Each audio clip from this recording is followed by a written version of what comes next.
David was sprawled out in the remains of what used to be a chair, his parts and pieces scattered all over Ryland's living room.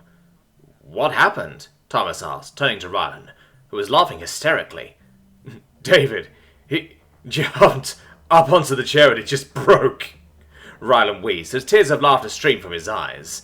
Meanwhile, David slowly stood up, dusting off his trousers. "Are you okay?" Lilith asked loudly, trying to get heard over the sound of Ryland's kettle-like laughter. David just nodded, looking around at the carnage he had accidentally caused. Luckily, while he didn't seem hurt, he was no doubt surprised, dusting off his clothes. "We should probably clean this up," Lilith said, as she began to pick up the parts scattered all over the floor. Thomas and Jovquar began helping, and after a moment of hesitation, so did Valis. "He jumped onto the chair and it just broke?" Valis thought, horrified. How could humans be so compact? For a species so small, their bodies seemed impossibly dense and heavy. He immediately began thinking of all the things that could go wrong. Ryland shaking someone's hand a bit too enthusiastically and breaking their wrist, or Lilith accidentally stepping on Azino's foot and crushing it. What have I gotten myself into? Valis' antenna drooped. What had he been thinking, involving himself with a bunch of Hellworlders? Distracted, he bumped heads with someone as they both absent-mindedly reached for the same loose bolt. Valis yelped as he clutched his now squished antenna, grimacing. The nerve-dense sensory organs were highly sensitive, and they hurt from the impact. "Oh shit, sorry about that." Valis looked up to see Ryland with a flustered expression. "What is that hard shit? That's fucking solid," Ryland asked, as he rubbed the flesh underneath his messy brown hair. "It's chitin," Valis replied. "Damn, I really should have guessed that, to be honest," Ryland replied, feeling stupid.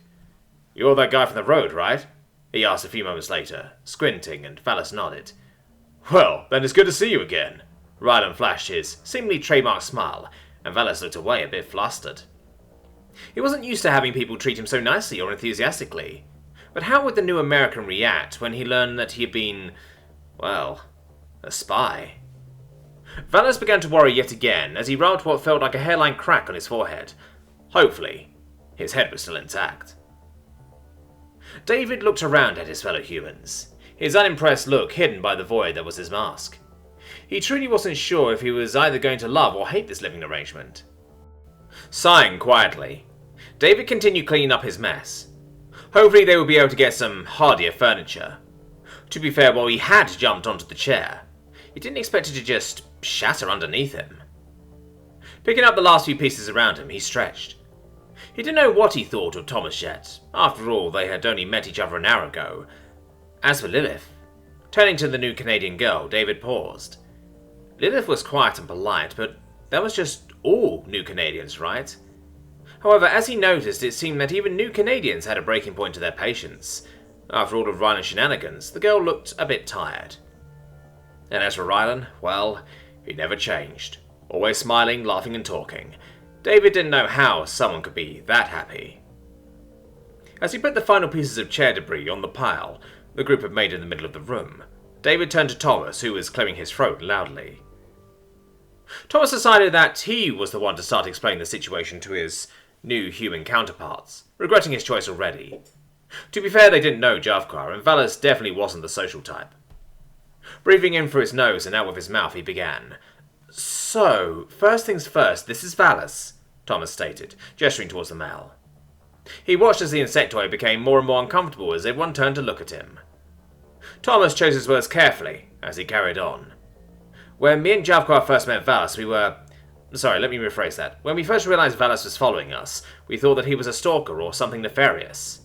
At that, he saw Valis attempt to make himself as small as possible, as the other's expressions went from friendly and neutral to, well, less friendly and neutral. Even Ryland looked serious now. Before his words affected the other's opinion of Valis too much, Thomas continued talking as fast as he could. "Wait, hold on a minute. I said we thought he was stalking us, and while he technically was, it was because he was being told to by the headmaster," Thomas explained hurriedly. There was a pause as his words sank in, the others looking at each other, confused. "So, you're saying the headmaster got this guy to stalk you?" Lilith asked incredulously, her face contorted into a confused scowl. "The same guy who showed us around the school?" Ryland added. Yeah, as it turns out, the guy's a massive racist, specious, xenophobe, whatever you want to call it. He got Valis to monitor me and Javgwa. Javgwa because she's a carnivore, and apparently he doesn't like us omnivores either, Thomas said, grimly. There was an uneasy silence as his words sank in, the new students glancing at each other. That's a serious allegation. Do you have proof? Rylan asked, and Thomas turned to Valis. Taking his camera out from his bag, Valis scrolled through his gallery, clicking some buttons. Moments later, the 5 others received the many photos he had taken of the carnophobic and omniphobic things on the headmaster's floor. Posters, papers, mocking illustrations, the works. Why did I think aliens wouldn't be like this? Lilith said in a single tone, clearly disturbed. Well, to be fair, their fear is a bit justified. Rylan stopped talking as Juffa glared at him, and he winced. No, I didn't mean it like that. You know, like, it's in their genes and stuff, instincts, but that definitely doesn't excuse shitty behaviour, Rylan said firmly, and Juffa relaxed. Why don't we just report him? Lilith asked. If he were a teacher, I bet it'd be easy to get him fired with that kind of stuff, but he's the headmaster, so I'm guessing it's going to be a little harder than that, Thomas trailed off. Besides, the way Valis got the images is... Javgwa shook her head. He did sneak into a student-restricted area. I bet that'd put him in serious trouble.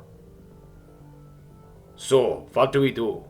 A deep voice said, and everyone turned to the source. It was David. Whether his voice really was that deep, or it was from his mask, was anyone's guess. You can talk? Rylan asked excitedly. I genuinely thought you were mute. David shrugged. I didn't feel like talking, he said simply. There was a stunned pause before everyone began thinking again. What if he still reported him? The news was spread, and surely people wouldn't want someone like the headmaster to remain in power, Lilith said, but Javgwa shook her head. People wouldn't really care. Since you're new here, you probably don't know yet, but us predator species aren't well liked or supported in the slightest. The Krakovac sighed, and Thomas reached up to put a hand on her shoulder. There was another long pause as the 6 tried to think of something. Well, this wasn't how I thought my new school year was going to start, Rylan chuckled. Finding out that my new principal is a massive racist who hires stalkers. He momentarily glanced at Valis, who lowered his head dejectedly. There was yet another long pause until it was finally broken by Lilith. Tell you what, since we can't do anything right now, why don't we just keep this in mind? Me, Rylan, and David need to get stuff set up and organized anyways. We can all keep an eye out for any of the headmaster's antics, she said softly, and there were sounds of agreement. Well, then we'll see you guys around, Lilith said, and Javgwa, Thomas, and Valis took that as a cue to leave, the 3 of them feeling confused and frustrated. Thomas and Javgwa stopped at their door as Valis continued walking to his floor. Hey, Valis, Javgwa called suddenly, and the insectoid turned. Thanks for telling us, she said, and the insectoid timidly nodded before continuing. The moment the door was closed behind them, Javgwa collapsed on the couch. That sleazy ferry... I knew something was up with him. I should have figured it out sooner. Javgwa stopped as Thomas sat down next to her, rubbing her scaly back comfortingly.